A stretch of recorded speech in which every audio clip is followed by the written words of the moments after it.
ওরে আমাদের কাছে আনি দেন, আমরা ওর এরকম টুকরা করবো, ওর মারতো না রতুন কেমন লাগে জানি যাবো আমরা।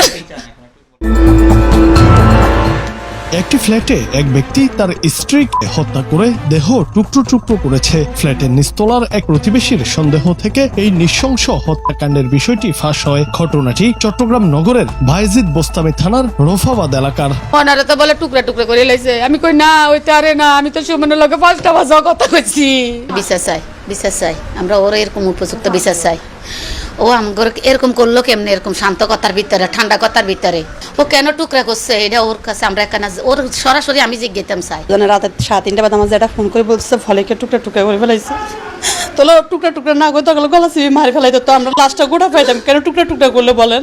অন্য ফ্ল্যাটের বাসিন্দা জানান, বৃহস্পতিবার সকাল থেকে উপরের ফ্ল্যাট থেকে অস্বাভাবিক শব্দ আসছিল। সাধারণত পানির শব্দের মতো নয়, বরং নুড়ি বা বালু ফেলার মতো শব্দ শুনে তার সন্দেহ হয়। প্রথমে তিনি ভেবেছিলেন হয়তো কেউ দেয়াল ভাঙার চেষ্টা করছে বা চুরি হচ্ছে। বাইরে পরীক্ষা করে কোনো সমস্যা না পেয়ে তিনি অনুমান করেন শব্দগুলো বাথরুম থেকে আসছে। এরপর তিনি দেখেন 5 ফেটে পানি পড়ছে। বিষয়টি নিয়ে কথা বলতে তিনি ওপরের ফ্ল্যাটে যান। তাদের একটা পারিবারিক সমস্যা ছিল, তাদের পারিবারিক সদস্য আছে। এই প্রথমে আপনার 8 তারিখ সন্ধ্যা 6:17 দিকে ফুটেজ অনুযায়ী এই মহিলা 6 জন ছেলে রিসিভ করছে, উনি বলছে ওনার আত্মীয়। পরবর্তীতে ওর স্বামীকে আমি ফোন দিলাম যে আপনার কোনো ঘরে অনুষ্ঠান আছে কিনা, কোনো নাই। কেন আপনার ওয়াইফ 6 জন ছেলে আনছে, মোটামুটি 20 থেকে 30-35-এর ভিতরে। এখন উনি বলছে ওনার মেহমান, তো এই মেহমান মানে তো অনুষ্ঠান থাকলেই হয়। তো উনি বলছেন আমার ঘরে তো কোনো অনুষ্ঠান নেই। আমি কই তাহলে আপনি কোথায় আছেন? আমি পাশে বায়েজিদ থানা কুঞ্জ ছায়া আছি। তো আমি কই তাহলে আপনি বাসায় আসে দেখেন কি আসে। উনি আসছে 10 থেকে 15 মিনিটের ভিতরে, এসে আমাকে আবার কনফার্ম করলো। উনি ফোন দেয় না, আমি নিজে আবার ফোন দিচ্ছি ওনাকে যে ভাই কি ওরা কারা, না কোনো সমস্যা নাই, আমি সিনিয়রদেরকে।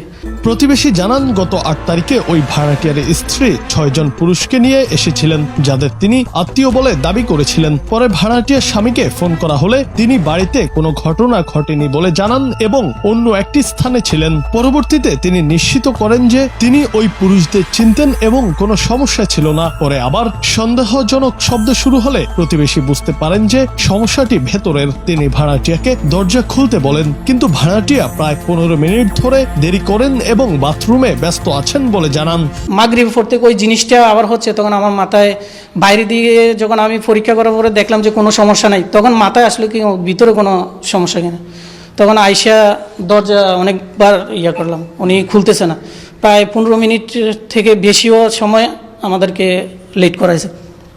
উনি বারবার আমাকে বলল যে আমি বাথরুমে একটু কাজ করতেছি, এর জন্য দেরি হচ্ছে, আমি বের হতে পারতেছি না।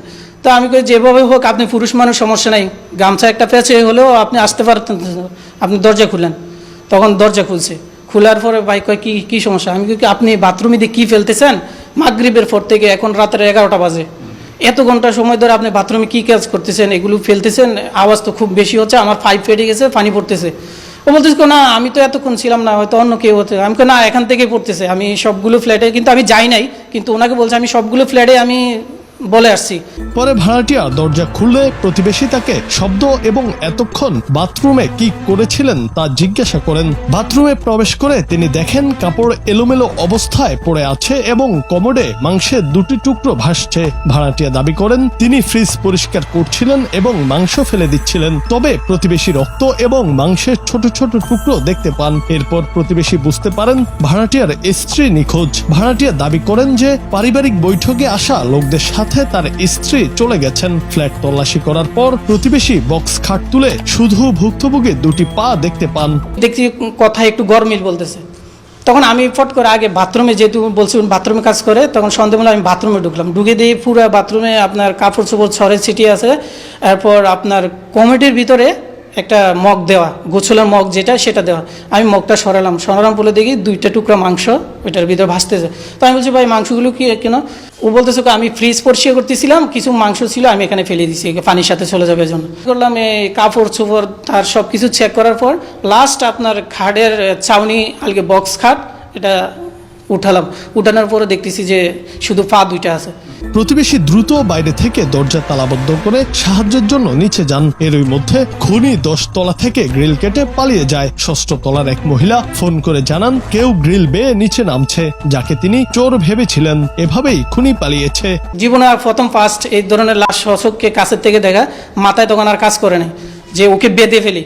আমি বেঁধে না বেঁধে কি করলাম, বাইরে দিয়ে দরজা লক করেছি ওকে, কিন্তু ও যে 10 তলা থেকে গ্রিল ভেঙে নেমে যাবে যে ওই জিনিসটা মাথায় কাজ করেনি। আমরা নিচে গেছি, আমি সাধারণত মানুষ কিছু জড়ো করে আনি, কারণ ও যেই কাজ করছে তাহলে আমার উপরে সে আঘাত দিতে পারে, আক্রমণ করতে পারে। নিচে লোক আনতে গেছি, এর ভিতরে 6 তলা থেকে এক মহিলা ফোন দিলেন। উনি ফোন দিয়ে বলতেছে কে জানি একজন গ্রিল দিয়ে নামতেছে, কিন্তু উনি তো কাহিনী জানে না।